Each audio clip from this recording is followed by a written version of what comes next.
ہمارے اس علاقے میں پانی کے پلانٹ کی افتتاح ہے۔ اس حوالے سے کچھ گفتگو آپ حضرات کے سامنے عرض کروں گا۔ دعا ہے کہ اللہ رب العزت مجھے حق سچ کہنے کی، اس پر مجھے اور آپ سب کو اللہ عمل کرنے کی توفیق نصیب فرمائے۔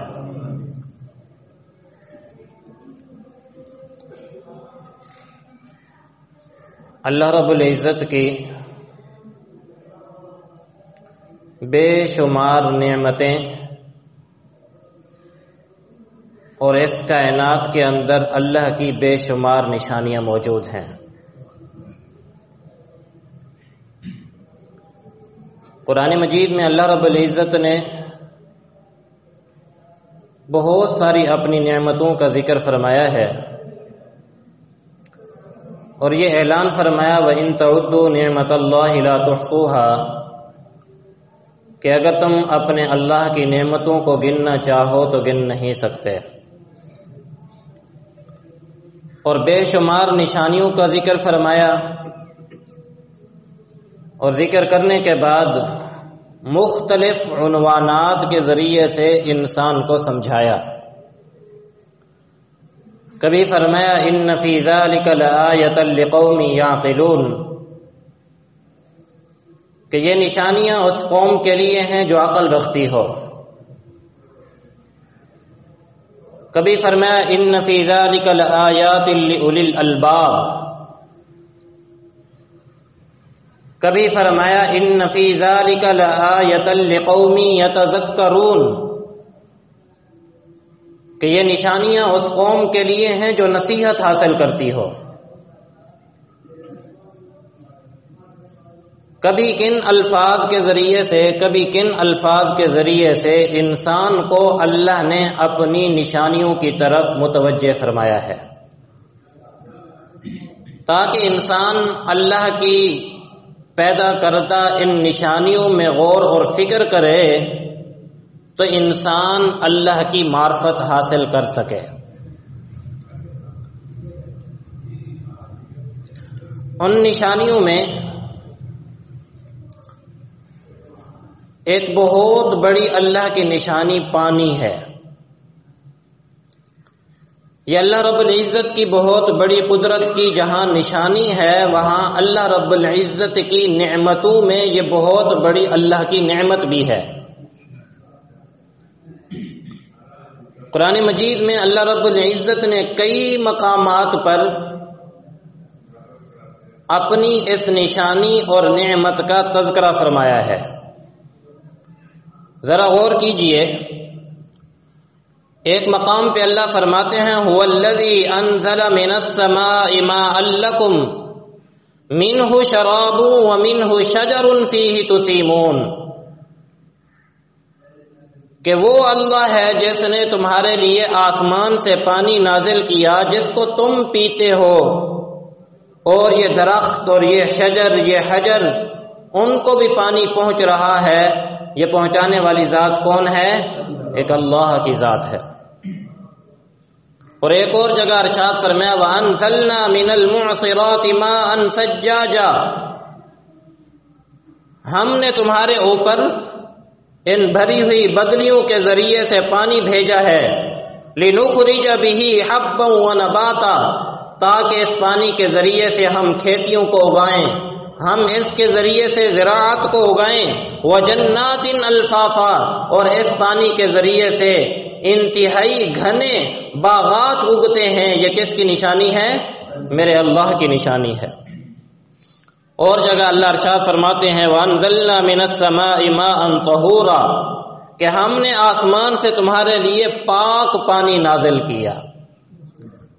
اور دوسری جگہ فرمایا وَنَزَّلْنَا مِنَ السَّمَاءِ مَاءً مُبَارَكًا، ہم نے تمہارے لیے آسمان سے برکت والا پانی نازل کیا۔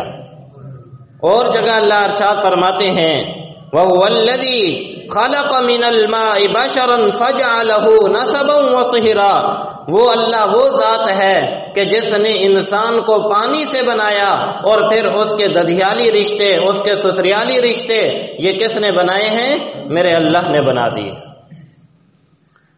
تو اللہ رب العزت نے بہت سارے مقامات پر اس پانی کا تذکرہ فرمایا ہے۔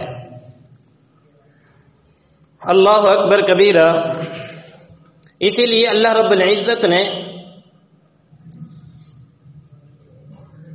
ایک مقام پر ارشاد فرمایا افرأیتم الماء الذی تشربون اانتم انزلتموہ من المزن ام نحن المنزلون، کیا تم دیکھتے نہیں کہ جو پانی تم پیتے ہو یہ پانی ہم نازل کرتے ہیں یا تم نازل کرتے ہو؟ تو کون نازل کرتا ہے بھائی؟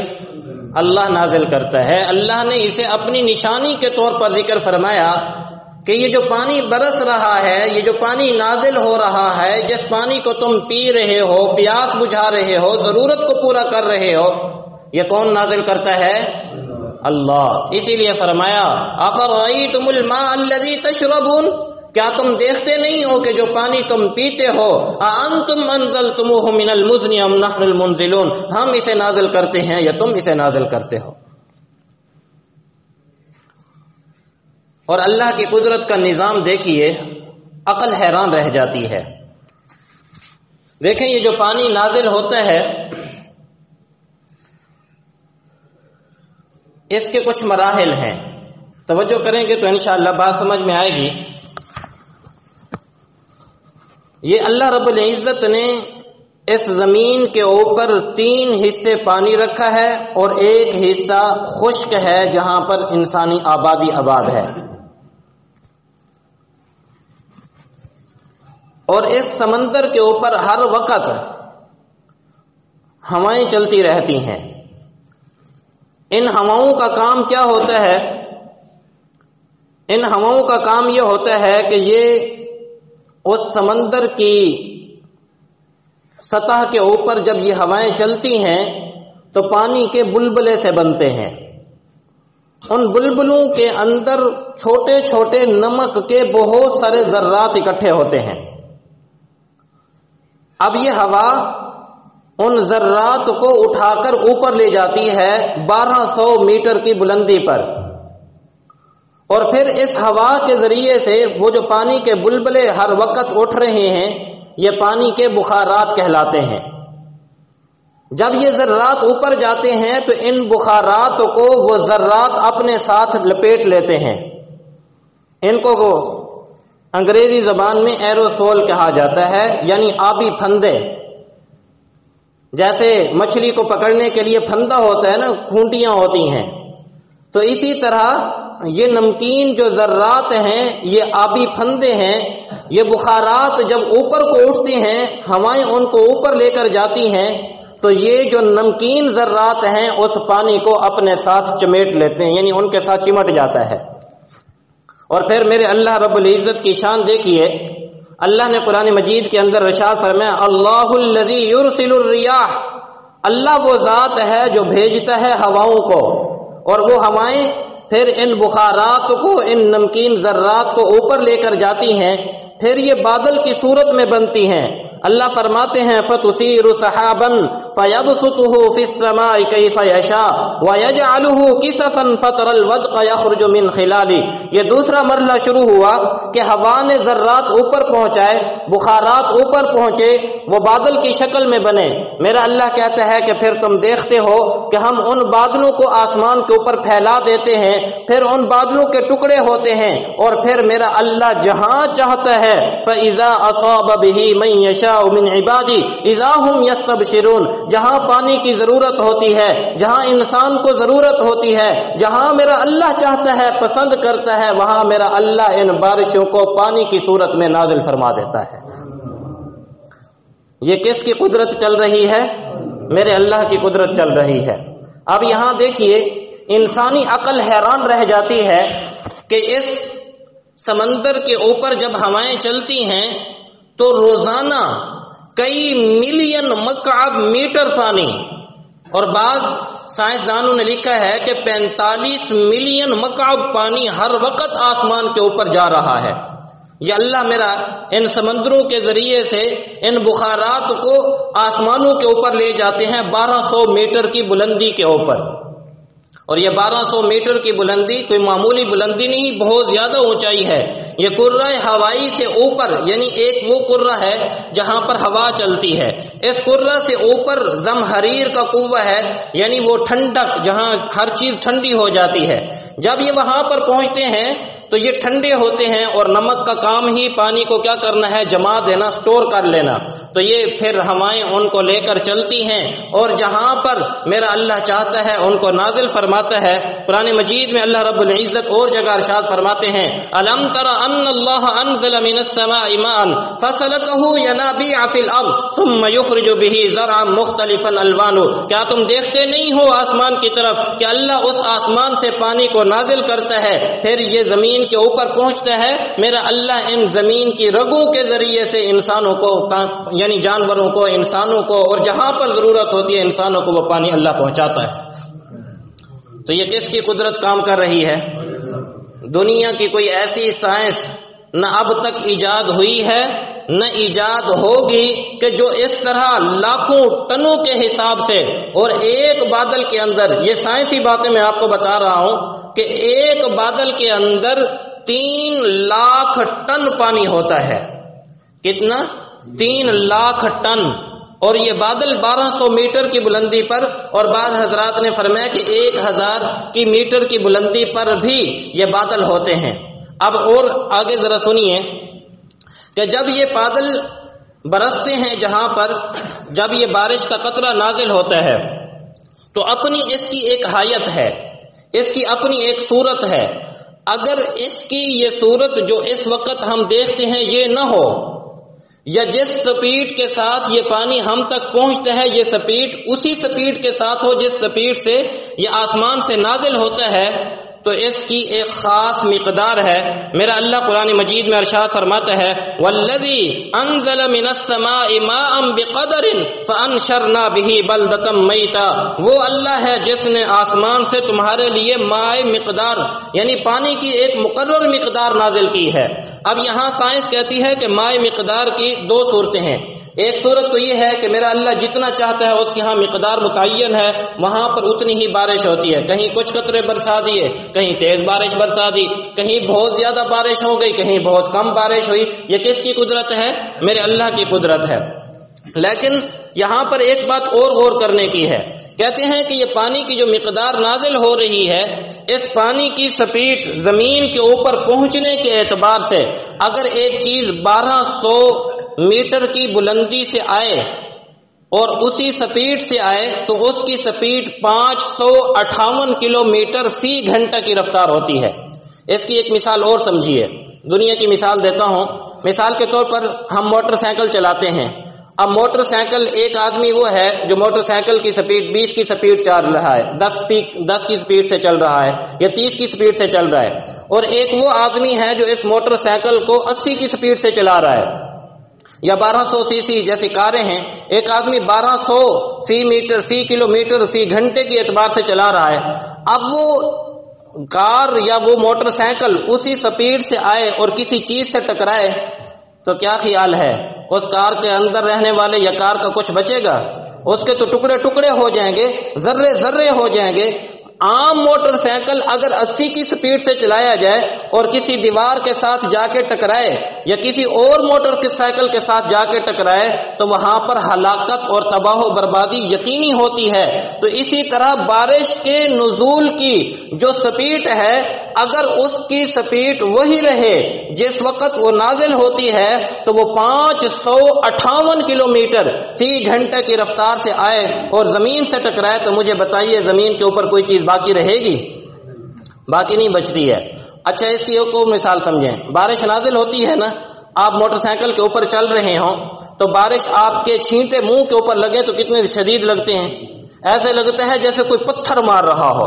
کیوں؟ اس کی وجہ کیا ہوتی ہے کہ بارش کی سپیڈ تو وہی ہے، لیکن آپ کیونکہ موٹر سائیکل پر ہیں تو دونوں طرف سے کچھ سپیڈ بڑھ گئی، تو جس کی وجہ سے اس کی جو دھمک ہے یا اس کا جو شدت ہے وہ کیا ہو جاتی ہے؟ بڑھ جاتی ہے. اچھا یہ تو بارش کا قطرہ ہے. اللہ نہ کرے یہ جو نازل ہوتے ہیں اولے برف کے جو ہوتے ہیں وہ اس کی حالت دیکھیے، اگر کہیں پر پڑ جائے تو آدمی کو پتہ چل جاتا ہے کتنا شدید ہوتا ہے۔ اللہ معاف فرمائے، یہ اللہ کا عذاب ہے، اللہ سے معافی مانگنی چاہیے، بڑی شدید ہوتی ہے اور فصلیں کی فصلیں تباہ ہو جاتی ہیں۔ اور جن علاقوں میں اس عاجز نے ایک ویڈیو کے اندر دیکھا بڑی ہی شدید برف باری اور کوئی چیز جہاں لگتی تھی اس چیز کو کیا کر دیتی تھی، ریزہ ریزہ ختم کر دیتے تھے۔ تو یہ سپیٹ ہے۔ اب اگر بارش کی ایک پھر حایت ہے، اب دیکھیے بارش کا جو قطرہ نازل ہوتا ہے وہ گول شکل میں ہوتا ہے۔ اب اگر وہ گولی کی شکل میں آگے سے وہ بنی ہوتی، اس کی نوک بنی ہوتی، پھر انسان کو لگتا تو بتائیے، انسان کے تو جسم میں سوراخ کر دیتا۔ اور پھر اس کی بناوٹ میں اللہ نے نرمی رکھی ہے، یہ جب نیچے آتا ہے تو پھر کیا ہو جاتا ہے، بالکل نرم، یعنی وہ برف کی شکل میں نہیں رہتا، مائع بہنے کی شکل میں ہو جاتا ہے، جس کی وجہ سے انسان کو تکلیف بھی نہیں ہوتی۔ اور پھر اس کے اندر مزے کی بات یہ ہے کہ جب یہ نیچے آتا ہے تو کرۂ ہوائی کے اندر یہ رگڑ کھاتے کھاتے اس کی سپیڈ 558 کلومیٹر فی گھنٹہ کی رفتار سے کم ہو کر 7 یا 8 کلومیٹر فی گھنٹہ کی رفتار سے بن جاتی ہے، جس کی وجہ سے جب یہ زمین پر پہنچتا ہے تو یہ کھیتوں کو، انسانوں کو نقصان نہیں پہنچاتا بلکہ انسان کے لیے فائدہ مند بن جاتا ہے۔ اسی لیے میرے اللہ نے قرآن مجید میں ارشاد فرمایا، وَالَّذِي أَنزَلَ مِنَ السَّمَاءِ مَاءً، وہ اللہ ہے جس نے تمہارے لیے اس پانی کو ایک مقدار متعین کے مطابق نازل کیا ہے۔ وہ اللہ جانتا تھا اگر اسی کی طرح یہ نازل ہوتی تو پھر انسان کے لیے نقصان کا سبب بن سکتی تھی۔ اچھا پھر آگے دیکھیے، جب یہ بارش نازل ہوتی ہے تو میرے اللہ نے اس کا نظام کیسا بنایا ہے۔ بعض علاقے وہ ہیں، بعض زمینیں وہ ہیں جو پانی کو اپنے اندر جذب کرتی ہیں، بعض علاقے وہ ہیں جہاں پر زمین اتنی سخت ہوتی ہے کہ وہ پانی کو جذب نہیں کر سکتی۔ تو میرے اللہ کا نظام دیکھیے، واہ میرے اللہ، خود بخود انسان کی زبان سے سبحان اللہ نکلتا ہے۔ دیکھیے جہاں پانی جذب ہوتا ہے وہاں اللہ نے برف کا نظام نہیں رکھا ہے، پانی زمین کے نیچے جذب ہو جاتا ہے۔ اور جہاں پانی جذب نہیں ہوتا میرے اللہ نے ان علاقوں کو ٹھنڈا بنا دیا، جب بارش نازل ہوتی ہے تو وہ برف کی شکل میں سٹور ہو جاتی ہے، پھر اللہ ان برفوں کو پورے سال پگھلاتے رہتے ہیں، جس کے ذریعے سے گلیوں کے اندر، محلوں کے اندر، چوراہوں کے اندر، شہروں کے اندر میرا اللہ اس کے ذریعے سے پانی کو پہنچاتا رہتا ہے۔ اور جہاں پر زمین پانی کو جذب کر لیتی ہے پھر وہاں پر کیا ہے، آپ دیکھیں وہاں ہم نے نلکے لگا رکھے ہیں، وہاں ہم نے پمپ لگا رکھے ہیں، ہم نے اور ذرائع کے ذریعے سے زمین سے پانی کو میرے اللہ اخراج کرتے ہیں اور انسان اس سے اپنی ضرورت کو کیا کرتا ہے، پورا کرتا ہے۔ یہ نظام کون چلا رہا ہے؟ اللہ چلا رہا ہے۔ اسی لیے اللہ رب العزت ارشاد فرماتے ہیں، الم ترى ان اللہ انزل من السماء ماء، کیا تم دیکھتے نہیں ہو کہ وہ اللہ ہے جس نے آسمان سے پانی کو نازل کیا، فسلكه ينابيع في الارض، اللہ فرماتے ہیں پھر ہم نے اس کو زمین کی رگوں کے اندر چلایا ہے، زمین کی رگوں کے اندر چلایا ہے۔ اب دیکھیے زمین ہے، انسان اس کے اوپر چل بھی رہا ہے اور میرے اللہ نے اس کی ضرورت کو زمین کے نیچے سے پورا بھی فرما دیا ہے کہ یہ پانی انسان کے لیے ضرورت کو بھی پورا کر رہا ہے اور یہ زمین انسان کے لیے ضرورت کا کام بھی دے رہی ہے کہ اس کے اوپر چل بھی رہا ہے۔ تو یہ میرے اللہ رب العزت کی قدرت ہے۔ اللہ اس اور جگہ ارشاد فرماتے ہیں فَأَسْكَنَّاهُ فِي الْأَرْضِ، کہ ہم نے اس زمین کے اندر تمہارے لیے سٹور بنایا ہے کہ یہ زمین تمہارے لیے پانی کو سٹور رکھتی ہے، اور پھر جب تم جتنا چاہتے ہو، جتنی تمہاری ضرورت ہوتی ہے، تم اس پانی کو حاصل کرتے ہو اور اس پانی کو استعمال کرتے ہو۔ یہ میرے اللہ رب العزت کی قدرت ہے۔ اب ذرا آگے چلیے کہ یہ جو بارش نازل ہوتی ہے، اس بارش کے اندر میرے اللہ نے بہت ساری چیزیں رکھی ہیں۔ آپ حضرات کیونکہ کھیتی باڑی والے ہیں ذرا اس بات کو سمجھیں گے زیادہ۔ دیکھیے میرے اللہ نے اس کے اندر یہ کچھ کھادیں اور کچھ دھاتیں رکھی ہیں جسے انسان یعنی عام پانی کے ذریعے سے اپنی کھیتی باڑی کو وہ چیز نہیں دے سکتا جو میرے اللہ نے بارش کے ذریعے سے انسان کی کھیتی باڑی کو فائدہ پہنچایا ہے۔ اسی لیے یہ عاجز کئی مرتبہ اپنے کسان دوستوں سے اور کام کرنے زمین والے لوگوں سے سنتے ہیں کہ دعا کریں قاری صاحب، دعا کریں مولانا صاحب کہ اللہ ہمیں بارش عطا فرما دے، کہ کھیتیاں خراب ہو رہی ہیں، یوں ہو رہا ہے، فلاں ہو رہا ہے۔ تو اس بارش کے پانی کے اندر اللہ رب العزت نے بہت ساری چیزیں رکھی ہیں۔ ذرا سائنس کے نقطہ نظر سے دیکھیے، سائنس کہتی ہے کہ اس کے اندر فاسفورس میگنیشیم، پوٹاشیم اور اس کے اندر دھاتیں تانبا، زنک، کوبالٹ، سیسا، یہ ساری چیزیں میرے اللہ نے بارش کے پانی کے ایک قطرے کے اندر رکھی ہیں۔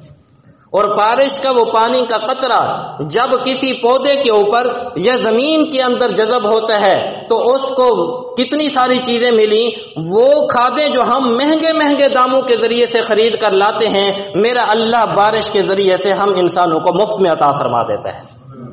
اور اسی وجہ سے آپ دیکھیں، ہم تو یہاں کھادیں دیتے ہیں جن علاقوں کے اندر کھادوں کا سسٹم ہی نہیں ہے، یعنی یہ آپ ان علاقوں میں دیکھیے جہاں پانی کی فراوانی ہے، وہاں کتنی ہریالی نظر آتی ہے، پھل پھول نظر آتے ہیں، درخت نظر آتے ہیں، سرسبزہ نظر آتا ہے، اور انسان کا جی چاہتا ہے کہ میں ان علاقوں کے اندر سیر کرنے کے لیے جاؤں، جس کو دیکھ کر ہی انسان کا رواں رواں اللہ رب العزت کا شکر ادا کرتا ہے، دیکھ کر ہی انسان خوش ہوتا ہے۔ یہ کس نے نظام بنایا ہے؟ میرے اللہ نے نظام بنایا ہے۔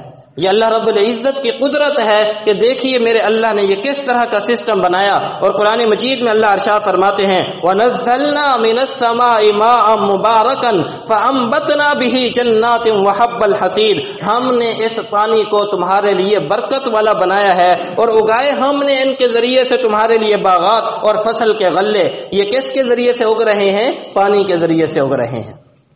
اور جہاں پانی نہیں ہوتا وہاں پر پھر کیا ہوتی ہے؟ نہ فصلیں اگتی ہیں، انسان کے لیے وہاں زندگی کا گزارا کرنا مشکل ہو جاتا ہے، حیوانات کے لیے وہاں رہنا مشکل ہو جاتا ہے، چرند پرند وہاں نہیں رہ پاتے۔ یہ اللہ کی اتنی بڑی نعمت ہے، جہاں پر پانی ہوتا ہے وہاں انسان بھی بستے ہیں، چرند پرند بھی بستے ہیں، دنیا کی باقی مخلوق بھی وہاں بسنا پسند کرتی ہے۔ یہ میرے اللہ رب العزت کی قدرت کی نشانی ہے۔ اب ذرا میں تھوڑی سی بات کو آگے چلاتا ہوں۔ دیکھیں، پانی ہر چیز کی ضرورت ہے، صرف انسان کی ضرورت نہیں، ہر چیز کی میرے اللہ نے انسان یہ پانی کو کیا بنایا ہے؟ ضرورت بنایا ہے۔ قرآن مجید میں اللہ فرماتے ہیں وَجْعَلْنَا مِنَ الْمَاءِ كُلَّ شَيْءٍ حَيٍّ، کہ ہم نے ہر چیز کو پانی کے ذریعے سے زندگی عطا کی ہے۔ تو پانی کے بغیر زندگی ناممکن ہو جاتی ہے، انسان کے لیے وہاں پر گزارا مشکل ہو جاتا ہے۔ اور جگہ اللہ ارشاد فرماتے ہیں وَأَنزَلْنَا مِنَ الْمُعْصِرَاتِ مَاءً ثَجَّاجًا لِنُخْرِجَ بِهِ حَبًّا وَنَبَاتًا، یعنی 3-4 قسم کی مخلوقات ہیں، انسان ہیں، حیوانات ہیں، نباتات ہیں یا جنات وغیرہ ہیں۔ تو اب ان میں آپ دیکھیے کہ نباتات میں درخت، پھل پھول، یہ کھیتی باڑیاں، یہ جتنی بھی ہیں یہ سب اس کے اندر شامل ہیں۔ اور قرآن مجید میں اللہ کیا ارشاد فرما رہے ہیں وَأَنزَلْنَا مِنَ الْمُعْصِرَاتِ مَاءً ثَجَّاجًا لِنُخْرِجَ بِهِ حَبًّا وَنَبَاتًا وَجَنَّاتٍ أَلْفَافًا، اور جگہ فرمایا أَلَمْ تَرَ أَنَّ اللَّهَ أَنزَلَ مِنَ السَّمَاءِ مَاءً فَسَلَكَهُ يَنَابِيعَ فِي الْأَرْضِ ثُمَّ يُخْرِجُ بِهِ زَرْعًا مُخْتَلِفًا أَلْوَانُهُ ثُمَّ يَهِيجُ فَتَرَاهُ مُصْفَرًّا ثُمَّ يَجْعَلُهُ حُطَامًا إِنَّ فِي ذَلِكَ لَذِكْرَىٰ لِأُولِي الْأَلْبَابِ، یہ سب چیزیں میرا اللہ بیان کرنے کے بعد فرماتا ہے یہ نشانیاں ہیں اس قوم کے لیے جو نصیحت حاصل کرتی ہو، غور اور فکر کرتی ہو۔ تو سب چیزوں کی، نباتات یعنی یہ درخت، یہ پھل پھول کی ضرورت بھی کیا بنی؟ پانی، کہ پانی کے بغیر بھی یہ چیزیں نہیں ہوتی۔ اب ذرا ان حیوانوں کی ضرورت کو دیکھیے، قرآن مجید میں اللہ فرماتے ہیں واللہ خلق کل دابۃ من ماء، اللہ نے ہر چوپائے کو کس سے پیدا کیا ہے؟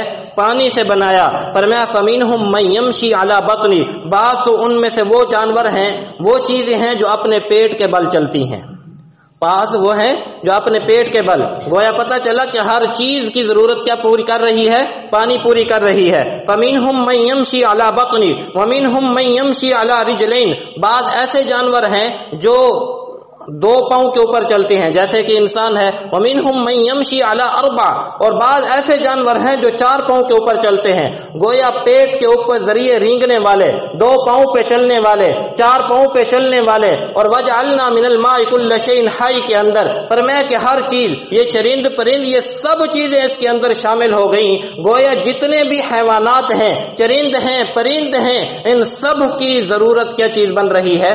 پانی بن رہی ہے۔ میرے اللہ نے اس پانی کو انسان کی اور چیزوں کی ایسی ضرورت بنایا ہے۔ اور دیکھیے ایک واقعہ حدیث مبارکہ میں آتا ہے، نبی علیہ الصلوۃ والسلام نے ارشاد فرمایا کہ بنی اسرائیل میں ایک عورت تھی جو ناچنے والی، گانے والی اور اس طرح کی زندگی گزارنے والی، گناہوں کی زندگی گزارنے والی عورت تھی۔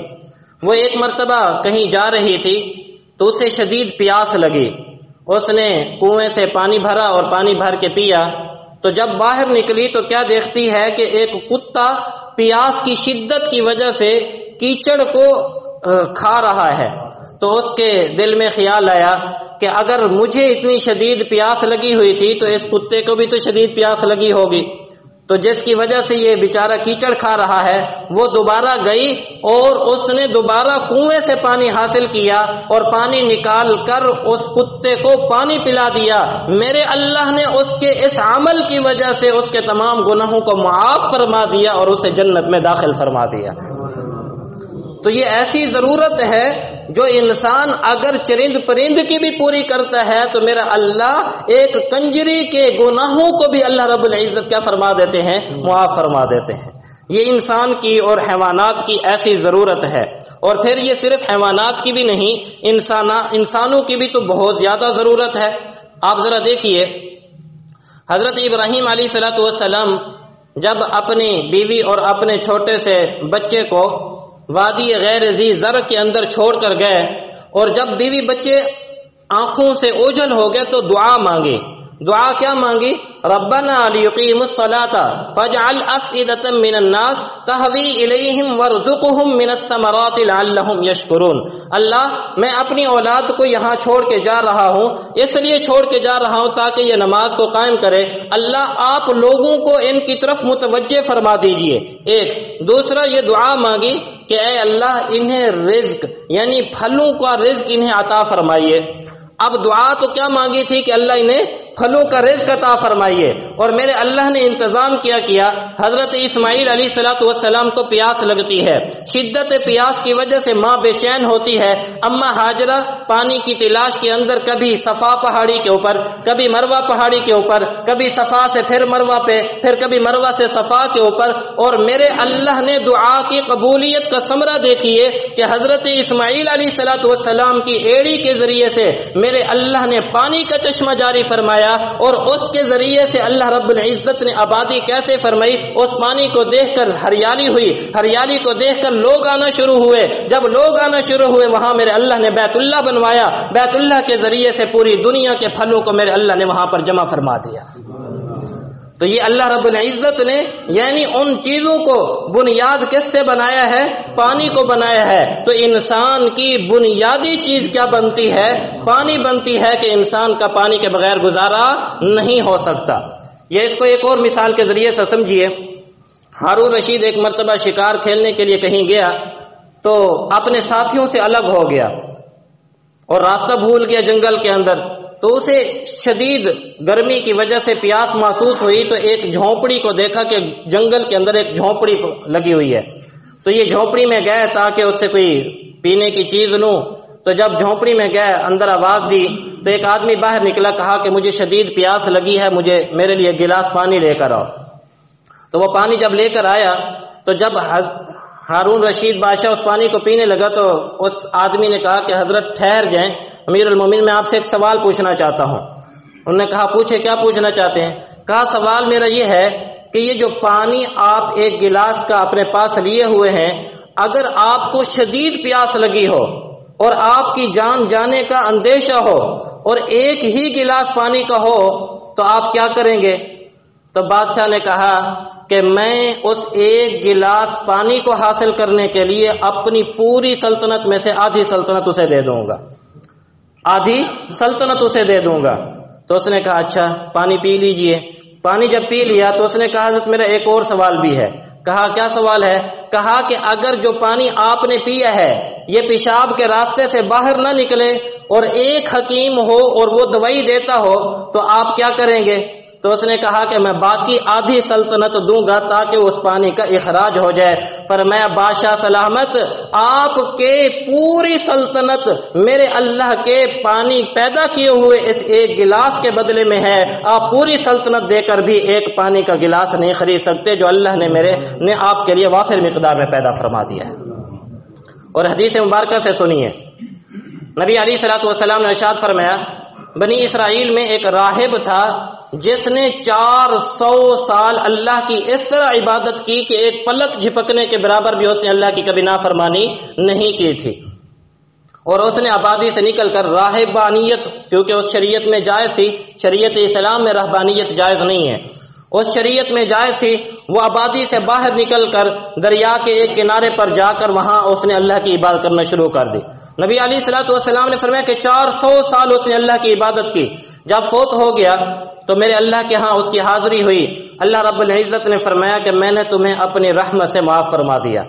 وہ کہنے لگا اللہ میں نے 400 سال تیری عبادت کی ہے، میں نے ایک پلک جھپکنے کے برابر بھی تیری نافرمانی نہیں کی، اور تو کہہ رہا ہے کہ میں نے اپنی رحمت سے معاف کر دیا۔ وہ میری عبادتیں، وہ میرے سجدے، وہ میری دعائیں، وہ میرا آپ کے سامنے کھڑا ہونا، وہ راتوں کو اٹھ اٹھ کے تیرے سامنے جھکنا، وہ کہاں گیا ہے؟ تو اللہ رب العزت نے فرمایا کہ میرے بندے میں نے تمہیں اپنی رحمت سے معاف فرمایا، تیری عبادت اس قابل نہیں ہے، میری نعمتیں ہی اس قدر ہیں کہ تیری ساری 400 سال کی عبادتیں میری نعمتوں کے مقابلے میں بھی نہیں ہو سکتی ہیں۔ وہ کہنے لگا اللہ نہیں، آپ مجھے اپنی رحمت سے نہیں میری عبادت کے زور پر معاف فرمائیں۔ اللہ نے فرمایا کہ جاؤ میرے فرشتے اسے ذرا جہنم کی طرف لے کر جاؤ۔ جب لے کر گیا تو شدید پیاس لگی، اس نے کہا البچ البچ، مجھے پانی چاہیے پانی چاہیے، العطش العطش، مجھے شدید پیاس لگی ہے، پر میں ایک پیالے پانی کا اس کے پاس لے کر جاؤ، لیکن اسے کہو کہ اپنی اس 400 سال کی عبادت میں سے 200 سال کی عبادت دو، تبھی یہ پانی ملے گا، اور وہ بھی صرف ایک گھونٹ پانی کا ملے گا۔ اس نے کہا 200 سال کی عبادت لے لو، مجھے صرف ایک گھونٹ پانی کا دے دو۔ ایک گھونٹ اس نے پانی پیا، پھر تھوڑا سا چلا تو پھر شدید پیاس لگی، کہنے لگا العطش العطش، مجھے شدید پیاس لگی ہے، پر میں کہ اب باقی 200 سال کی عبادت دو گے تو باقی تمہیں پانی کا ایک گھونٹ دیا جائے گا۔ گویا پانی کے 2 گھونٹوں کے بدلے میں اس نے 400 سال کی عبادت دے دی۔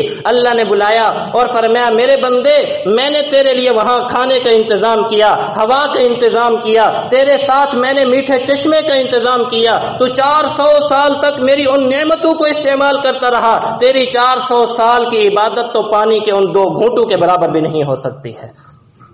تو آپ اندازہ لگائیے کہ اللہ رب العزت کی یہ کتنی بڑی نعمت ہے جو آج اللہ رب العزت نے ہمیں وافر مقدار میں عطا فرما کے رکھی ہے۔ تو اس لیے یہ بات یاد رکھیے کہ یہ جو پانی کی نعمت ہے یہ بہت بڑی نعمت ہے۔ اس وجہ سے حدیث مبارکہ کے اندر اللہ کے نبی صلی اللہ علیہ وسلم نے اس کے کچھ آداب بتلائے ہیں، بس وہ آداب بتلا کے بات کو ختم کرتے ہیں۔ ایک تو ادب یہ ہے کہ نبی علیہ الصلوۃ والسلام نے ارشاد فرمایا کہ جب تم پانی پیو تو بسم اللہ پڑھ کر پیو۔ کیا پڑھ کے پیو؟ بسم اللہ پڑھ کر پیو۔ اس کی وجہ کیا ہوگی؟ جب آپ اللہ کا نام لیں گے تو بعض اوقات پانی، دیکھیں پانی چیزیں اللہ رب العزت نے ایسی بنائی ہیں جو انسان کے لیے نفع کا سبب بھی ہے، نقصان کا سبب بھی ہے۔ اب وہ پانی ہمیں تو پتہ نہیں کہ ہمارے جسم میں خیر کا ذریعہ بنتا ہے یا شر کا ذریعہ بنتا ہے، فائدے کا سبب بنتا ہے یا نقصان کا سبب بنتا ہے۔ جب آپ اللہ کا نام لے کر اس کو پئیں گے تو اس پانی کو اللہ برکت والا بنا کر آپ کے جسم کے لیے فائدے کا ذریعہ بنا دیں گے۔ اور دوسرا نبی علیہ الصلوۃ والسلام نے ارشاد فرمایا کہ پانی بیٹھ کر پیو، پانی بیٹھ کر پیو، یہ پانی کے آداب میں سے ہے۔ اور تیسری چیز پانی کو دیکھ کر پیو۔ بعض اوقات ایسے ہوتا ہے کہ انسان، کیونکہ پہلے زمانے میں آپ جانتے ہیں کہ گھڑوں کے اندر پانی رکھا جاتا تھا، برتنوں کے اندر پانی رکھا جاتا تھا، آج کل تو جدید سسٹم ہے، ٹوٹی سے پانی نکالا یا نل کا گھیڑا اور اسی وقت پانی آ گیا۔ اس وقت یہ سسٹم نہیں ہوا کرتا تھا، اب پانی پڑا رہتا تھا تو اس کے اندر کیڑے مکوڑوں کا اور دوسرے حشرات الارض کے داخل ہونے کا اندیشہ ہوتا تھا۔ اسی لیے نبی علیہ الصلوۃ والسلام نے ارشاد فرمایا کہ پانی کو جب پئیں تو دیکھ کر پئیں کہ کہیں ایسا نہ ہو کہ اس کی وجہ سے تمہیں نقصان پہنچ جائے۔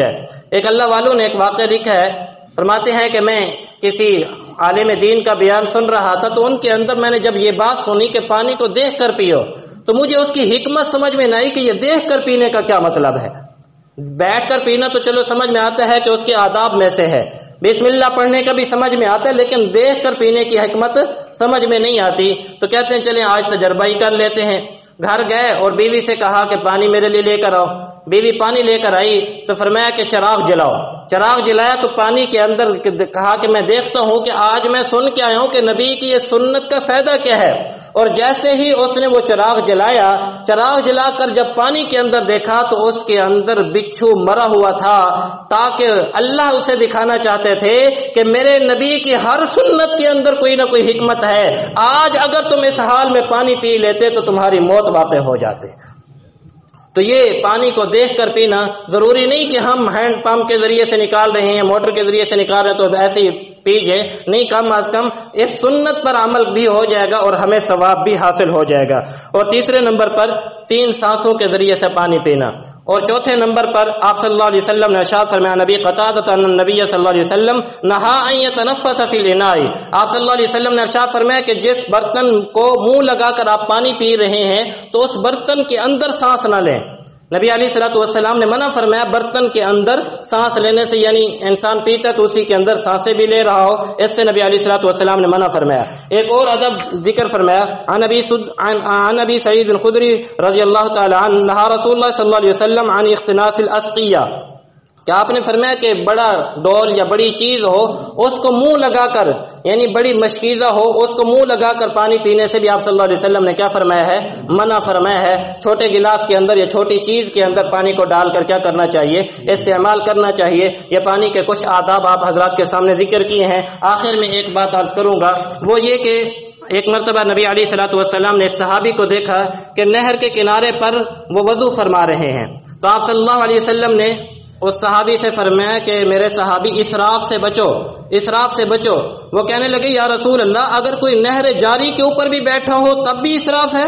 آپ نے فرمایا ہاں، اگر کوئی شخص سمندر کے کنارے پر نہر جاری کے اوپر بھی بیٹھا ہے تب بھی اسے چاہیے کہ پانی کے اسراف سے بچے، پانی کو ضائع نہ کرے. اور اما عائشہ صدیقہ رضی اللہ تعالی عنہا فرماتی ہیں کہ آپ صلی اللہ علیہ وسلم ایک مد کے ذریعے سے وضو فرما لیا کرتے تھے، اور ایک مد کی جو مقدار ہے وہ 750 گرام، یعنی 1.25 کلو کی مقدار جو ہے، اتنے پانی سے آپ صلی اللہ علیہ وسلم وضو فرمایا کرتے تھے. اور ایک صاع سے، یعنی ایک صاع کی مقدار 4 مد کا ایک صاع بنتا ہے، گویا کہ 2 یا 3 کلو کا پانی سے آپ صلی اللہ علیہ وسلم غسل فرما لیا کرتے تھے.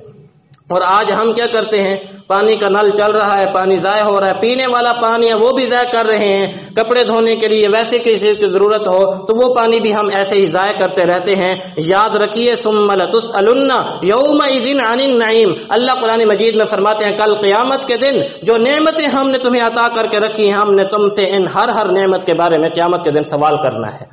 تو اس لیے یہ اللہ رب العزت کی بہت بڑی نعمت ہے جو اللہ رب العزت نے ہمیں اس گاؤں کے اندر عطا فرمائی ہے. یہ پانی کا پلانٹ لگا ہے، اسی عنوان سے پانی کی اہمیت کے متعلق کچھ گفتگو آپ حضرات کے سامنے عرض کی ہے، اسی حوالے سے عرض کی ہے تاکہ ہمیں پانی کا احساس پیدا ہو اور ہم کوشش کریں کہ جو چیز ہمارے ہاں ایک عجیب فطرت ہے کہ جو مفت میں ملتی ہے نا ہم اس کی قدر نہیں کیا کرتے. وقت ختم ہو گیا، نہیں تو آپ چلے سنا ہی دیتے. ہمارے استاد جی ایک واقعہ سنایا کرتے تھے کہ ایک آدمی جا رہا تھا تو اس نے کسی کے ہاں مہمان جانا تھا، سر سے پگڑی اتاری اور جوتی صاف کرنا شروع کر دی. تو کسی نے کہا ظالم تو سر کی پگڑی سے جوتی صاف کر رہا ہے، تجھے عقل نہیں ہے؟ کہنے لگا کہ اصل میں بات یہ ہے کہ جوتی میں نے اپنے پیسوں سے خریدی ہے، پگڑی ابا نے لے کر دی ہے، تو اس وجہ سے جوتی میں کیا کر رہا ہوں؟ صاف کر رہا ہوں. تو مفت کی چیز ہم ایسے ہی کرتے ہیں کہ پھر اس کی قدردانی نہیں کرتے. کوشش فرمایا کریں کہ یہ اللہ کی بہت بڑی دی ہوئی نعمت ہے، ہم اس کی قدردانی کریں. دعا ہے اللہ ہم سب کو سمجھنے اور عمل کی توفیق نصیب فرمائے. آج عصر کے بعد ہمارے اس پلانٹ کا افتتاح ہوگا، تمام حضرات سے شرکت کی اپیل اور کھانے کا بھی انتظام ہوگا. وآخر دعوانا Subscribe to our channel by clicking the subscribe button. Click the bell button and enjoy the latest uploads from our channel.